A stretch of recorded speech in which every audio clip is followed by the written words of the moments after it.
नमस्कार, मैं हूं पूजा। जनता की आवाज़ चैनल से हमारे चैनल में आप सभी का स्वागत है। आज फिर एक बार हम आपको लेके आए आदर्श नगर विधानसभा क्षेत्र में, जहां पर जब पिछली बार हमने अपना ग्राउंड सर्वे किया था उस टाइम पे कांग्रेस के प्रत्याशी रफीक खान खुलकर सामने आ चुके थे, उनका नाम सामने आ चुका था। लेकिन भारतीय जनता पार्टी की कोई भी दावेदार खुलकर सामने नहीं आया था, उनका नाम घोषित नहीं किया गया था। इस बार जब हम लोग आए हैं यहाँ पे तो कांग्रेस के प्रत्याशी रफीक खान और बीजेपी के प्रत्याशी रवि नैयर खुलकर सामने आ चुके हैं। इनकी टक्कर कहीं ना कहीं हमें बराबर की नजर आ रही है। ये बात हम जानने के लिए लोगों के बीच में जाएंगे, उनसे जानने की कोशिश करेंगे कि इस बार यहाँ का माहौल क्या है, बीजेपी के पक्ष में जाएगा या कांग्रेस के पक्ष में जाएगा। तो आइए चलते हैं, लोगों से बातचीत करते हैं और जानते हैं।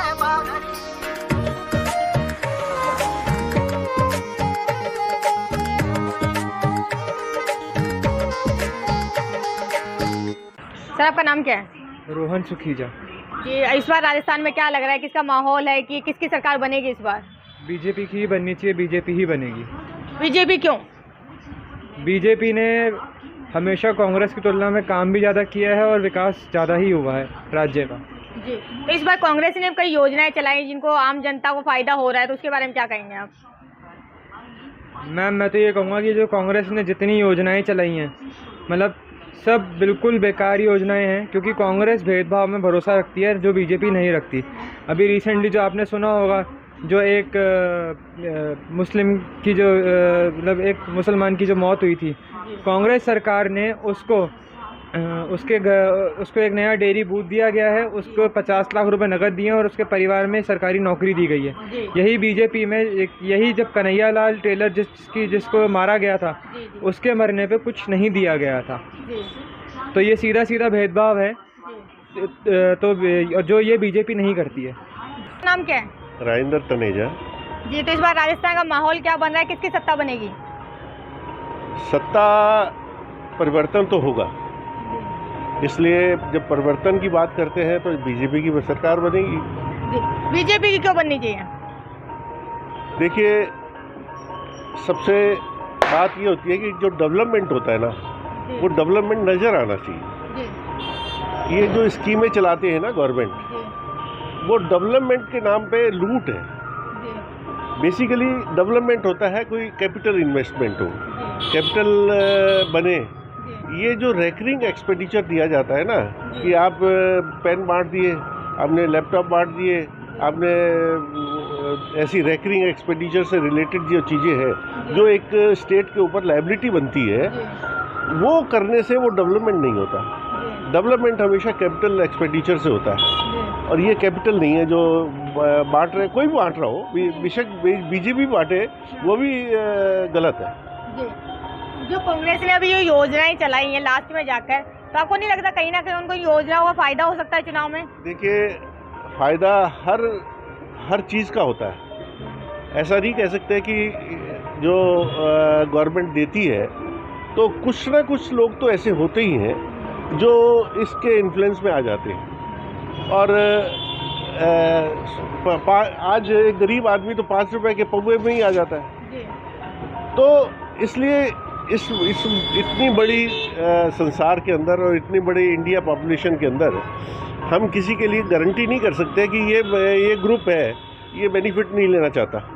वो तो 5 रुपये में बिक सकता है, और कोई लोग कि लाखों में भी नहीं बिकेगा। तो ये डिपेंड करता है मैन टू मैन। और आदर्श नगर विधानसभा से किस पार्टी की स्थिति मजबूत लग रही है इस बार आपको? देखिए, पार्टी कि जहाँ तक एक क्लास है जो जिसकी वोटिंग परसेंटेज ज़्यादा है, आदर्श नगर की बात कर रहे हैं ना जहाँ तक, तो वहाँ पे जो वो क्लास है उसकी वोटिंग परसेंटेज ज़्यादा होती है। और उसका जो क्योंकि इलेक्ट्रोल पोस्ट जो करते हैं ना, वो मतदान देते हैं, उनका भी परसेंटेज काफ़ी है। और अदरवाइज यदि हिंदू इकट्ठा हो जाता है तो इस भारतवर्ष में कोई सरकार को हरा नहीं सकता। कोई भी सरकार हो, हिंदू इकट्ठा हो जाता है तो फिर मुसलमानों की या मिनोरिटी क्लास की या और किसी क्लास की आवश्यकता नहीं पड़ती। जी, तो आदर्श नगर से दो प्रत्याशी है जिनको बहुत मजबूत मानकर चला जा रहा है। कांग्रेस से रफीक खान जी, बीजेपी से रवि नैयर जी आए। उनमें से आपको क्या लगता है किसकी स्थिति अभी मजबूत लग रही है? देखिए, रवि नैयर तो एक नए कैंडिडेट है और उनको अभी 2-3 दिन, मेरे ख्याल 6 तारीख लास्ट डेट थी, आज 9 तारीख ही हुई है, 10 तारीख, तो 3-4 दिन ही मिले हैं। इसलिए स्थिति का अभी कहना मुश्किल है कि किसकी भारी है। मैंने आपको एक बार निवेदन किया ना, यदि हिंदू इकट्ठा हो जाता है तो कितनी भी लहर हो किसी की भी, तो हिंदू जीतेगा। सीधी सी बात है कि उसके वोट। सर, आपका नाम क्या है? चंद्र प्रकाश भाटिया। इस बार राजस्थान में क्या माहौल बन रहा है, किसकी सरकार बनेगी? इस बार तो सरकार बदलेगी और भारतीय जनता पार्टी की ही सरकार आएगी। ऐसा क्यों लग रहा है कि भारतीय जनता पार्टी इस बार स्ट्रॉन्ग है अपने राजस्थान से? हिंदुत्व का मुद्दा भी है और उसके अलावा बीजेपी को ही आना चाहिए। जी, और आदर्श जी, क्योंकि कांग्रेस सरकार ने झूठे लारे ज़्यादा दिए हैं। जी, हाँ जी। जी, और कांग्रेस सरकार ने अभी कई योजनाएं चलाई हैं, तो उनके बारे में आपको क्या लगता है? उन योजनाओं को फायदा होगा उनको? आधी योजनाएं सही हैं, आधी योजनाएं बेवकूफ़ बनाने वाली हैं। जी, और आदर्श नगर विधानसभा से क्या लग रहा है? रवि नैयर जी आएंगे, बीजेपी जीतेगी। रवि नैयर जी का इतना स्ट्रांगली कैसे है कि मतलब उनको आना चाहिए इस बार आदर्श नगर से? वो सोशली हैं बहुत ज़्यादा, सबसे मिलते जुलते हैं, सबका काम करते हैं, सेवा करते हैं, सभी के सुख दुख में उठते बैठते हैं। रवि नैयर जी ने अभी इस स्तर पे कितना काम किया है कि उनको इतने मजबूती से नाम लिया जा रहा है? बहुत ज़्यादा काम किया है। वो तो पिछले 25 साल से काम कर रहे हैं और लोगों का भलाई कर रहे हैं, लोगों की काफ़ी हेल्प करते हैं, एक फ़ोन पर अटेंड हो जाते हैं। सर, आपका नाम क्या है? अशोक गुप्ता। तो इस बार क्या लगता है राजस्थान में क्या माहौल है, किसकी सत्ता बनेगी? राजस्थान में बीजेपी की बनेगी। बीजेपी क्यों लग रहा है आपको? बीजेपी ने मैडम बहुत काम करवाए हैं, फिर क्या गहलोत जी के खिलाफ है इस बार। पेपर लीक जो मामला हुआ है ना, उससे पूरा वर्ग नाराज युवा वर्ग। जी, तो उन्होंने कई योजनाएं भी चलाई हैं, तो उनको लेकर क्या कहेंगे? योजनाओं में ज़्यादातर भ्रष्टाचार ही हुआ है उनके। चिरंजीवी योजना है, उसमें ज़्यादातर भ्रष्टाचार हुआ है, पूरा भ्रष्टाचार। जी, और अपने आदर्श नगर विधानसभा से किसकी उम्मीद है? रवि नैयर जी जीतेंगे, पूरे 100% जीतेंगे।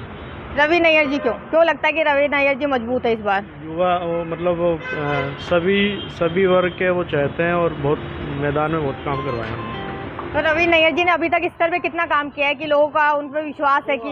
मैडम 5 साल तक पूरे सक्रिय रहे हैं यहाँ पे और मतलब वो गायों के प्रति गौशालाओं में खूब दान दिया है, पूरा फील्ड में है, मतलब वो जनता के प्रति पूरा समर्पित है वो।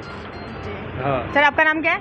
अभिषेक शर्मा। जी, तो आपको क्या लग रहा है आदर्श नगर विधानसभा से किस प्रत्याशी की उम्मीद इस बार ज़्यादा है? मैम देखिए, रवि नैयर जी पूरा कंपटीशन देंगे। हालांकि जो दूसरे उम्मीदवार हैं, क्या नाम है उनका? रफीक खान। हाँ, रफीक खान, वो भी काफ़ी स्ट्रॉन्ग कैंडिडेट है। फिर भी हम लेकिन पर्टिकुलर इस एरिया की बात करें तो रवि नैयर जी काफ़ी शुरू से ही एक्टिव रहे हैं सोशल वर्किंग में भी, प्लस क्या है काफ़ी लोगों से उनका जो संपर्क है वो काफ़ी अच्छा है, तो काफ़ी साइडली ही is a very strong candidate. तो रवि नैयर जी का स्तर पे काम अच्छा रहा है अब तक? बिल्कुल बहुत अच्छा रहा है मैम, बिल्कुल। आपका नाम क्या है? मेरा नाम असलीम। इस बार क्या लग रहा है राजस्थान का माहौल, किसकी सत्ता बनेगी? देखो, राजस्थान देखो विकास पे वोट देगी। देखो, जो विकास जिसने अच्छा करा उस पर वोट देगी, चाहे बीजेपी हो या कांग्रेस हो, चाहे कोई भी हो सरकार है ना। हम आम जनता है, हमारा वोट है, हम किसको देना हम पसंद करेंगे वोट, ठीक है। अगर हमारा वोट जिसको हम अच्छा लगे हम उसको वोट देंगे, चाहे बीजेपी को दे, सरकार को दे, ये हमारा वोट को हम मतलब ख़राब नहीं करने देंगे, ठीक है। और उसके अलावा सरकार तो देखो जिसने विकास किया उसकी सरकार तो बनना चाहिए। देखो, ईमानदारी को हक्का ईमानदारी की बात तो यही है। किसकी बननी चाहिए?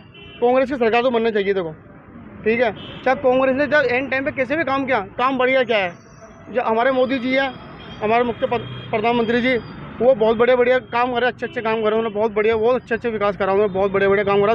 वो सबका साथ सबका विकास, उनका ये कहना है उनका, ठीक है। हमें किसी को कोई शिकायत नहीं है, हमें चाहिए जनता को, हम आम जनता है, हमें चाहिए विकास।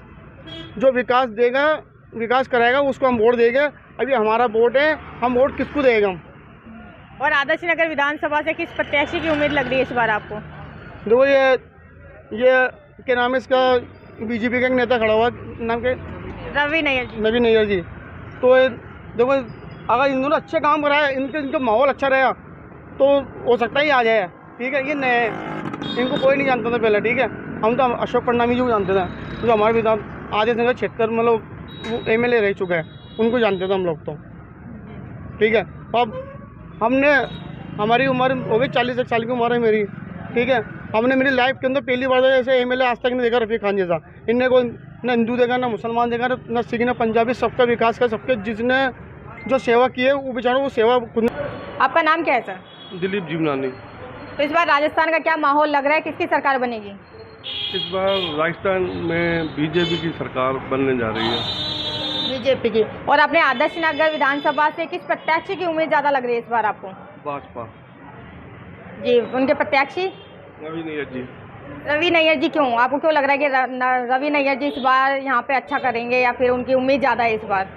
क्योंकि कांग्रेस क्या तुष्टीकरण की राजनीति करती है, इस कारण वजह BJP का पल्ला भारी है और यहाँ पर भारी मतों से रवि नैयर जी जीतेंगे। रवि नैयर जी के बारे में आप क्या कहना चाहेंगे? रवि नैयर जी एक अच्छे समाज सेवक है, गौ सेवक है, और हमारे एरिया के ही हम शुरू से ही जानते हैं। इस एरिया के हर लोगों से परिचित हैं वो है, उनका इनको इसलिए फ़ायदा मिलेगा क्योंकि वो सारा एरिया इनके लिए कोई नया नहीं है, तो इस वजह से इनको ये आसानी रहेगी चुनाव लड़ने में। सर आपका नाम क्या है? मेरा नाम भंवर उज्ज्वल। तो इस बार राजस्थान से क्या लग रहा है आपको, किसकी सरकार बनेगी? मेरा सैलून है मैम, मैं जैसे लोगों की सुनता हूँ तो उनके हिसाब से जैसे वो बताते हैं कि मोदी जी ने इतना बढ़िया किया है कि BJP को ही आना चाहिए, और उम्मीद कर रहे हैं कि शायद BJP को ही आना है अब की बार। और आदर्श नगर विधानसभा से किस प्रत्याशी की उम्मीद लग रही है इस बार आपको? मैम हमें तो लग रहा है BJP सरकार बनाएगी, आदर्श नगर से BJP का उम्मीदवार जीतेगा। सर आपका नाम क्या है? मेरा नाम आनंद। तो इस बार क्या लग रहा है राजस्थान में किसकी सरकार बनेगी? संभावना तो दोनों की है, कश्मकश दोनों में रहेगी। फिर भी एक का नाम बताइए जो आपको लग रहा है कि हाँ वो टीम स्ट्रॉन्ग है इस बार। भाई जो काम करेगी पार्टी वो ही आगे आ पाएगी। तो कांग्रेस ने तो अभी कई योजनाएं चलाई, उनके बारे में क्या कहेंगे? योजनाएं चल रही हैं, क्रियान्वयन भी है, पर पूरी तरह से मेटलाइज नहीं हो पा रही है, और आगे सब ये उसका निर्णय पे रिजल्ट पे फर्क आएगा। और अपने आदर्श नगर विधानसभा के बारे में आप क्या कहेंगे? आदर्श नगर विधानसभा अच्छा क्षेत्र है, और यहाँ के जो वोटर्स हैं वो भी जागरूक हैं, और सब पढ़े लिखे लोग हैं, अच्छे तबके से हैं, बाकी सब अपनी समझ से अपना मत का उपयोग करेंगे। आदर्श नगर विधानसभा से किस प्रत्याशी की उम्मीद आपको लग रही है कि इस बार वो विजय हो सकते हैं यहाँ से? देखो हर आदमी अपनी तरफ से अच्छी कोशिश कर रहा है, दोनों ही नेता अपनी जगह से अपना भरपूर प्रयास कर रहे हैं, पर सफलता किसको मिलती है तो भविष्य ही तय करेगा। आपका नाम क्या है? राहुल। तो आपको इस बार राजस्थान का क्या लग रहा है, किसकी सरकार बनेगी? देखो इस बार जो कंपटीशन रहेगा दोनों में मिला जुला रहेगा, क्योंकि कांग्रेस ने एंड में ही काम किए मगर काम किए हैं, और BJP में इस बार ये है कि राजस्थान का रिकॉर्ड रहा है कि 5 साल BJP रहती है, 5 साल कांग्रेस रहती है, उस हिसाब से देखा जाए तो BJP का भी बनता है। और अपने यहाँ आदर्श नगर विधानसभा के बारे में आप क्या कहेंगे? आदर्श नगर विधानसभा क्षेत्र में अगर देखा जाए तो रफ़ीक खान जी ने काम बहुत अच्छे किए हैं, रोडें वगैरह बनाई हैं, मगर BJP ने भी अपना पैतरा अच्छा खेला है। उन्होंने रवि नैयर को टिकट दी है जो एक समाज में बहुत ही रिस्पेक्टेड लोग हैं, तो इस बार ये है कि कांटे की टक्कर देखने को मिलेगी। तो रवि नैयर जी के बारे में और क्या कहेंगे आप? रवि नैयर जी हम पर्सनली उनको जानते हैं, यहाँ तक कि रफ़ीक खान जी को भी हम जानते हैं, बट रवि नैयर जी का जो नेचर है वो बहुत अच्छा है, ज़मीन से जुड़े हुए इंसान हैं, सबकी समस्याएं सुनते हैं, और व्यापार मंडल को बहुत टाइम से चला रहे हैं, तो उनको इस चीज़ का नॉलेज अच्छा है कि समाज में किस तरह से रहना और समाज कल्याण के लिए क्या काम करते हैं। जब हमने पहले सर्वे किया था तो कहीं ना कहीं ये मुकाबला हमें एक तरफा नज़र आ रहा था, वहीं अब भाजपा प्रत्याशी रवि नैयर जी के सामने आने से ये मुकाबला टक्कर का नज़र आ रहा है। लोगों से बातचीत करके हमें ये मालूम चला है कि अब जो मुकाबला है वो टक्कर का है, बराबर का है, और रवि नैयर जी जो मजबूत प्रत्याशी बनकर सामने उभर रहे हैं। उम्मीद है कि इस बार कांग्रेस और BJP की टक्कर बराबर की होने वाली है। कैमरामैन हिमांशु के साथ रिपोर्टर पूजा सैनी। यदि आपको हमारे एपिसोड्स की श्रृंखला पसंद आ रही है तो हमारे चैनल को लाइक, शेयर एवं सब्सक्राइब ज़रूर करें। एक बार फिर जनता जनार्दन का धन्यवाद।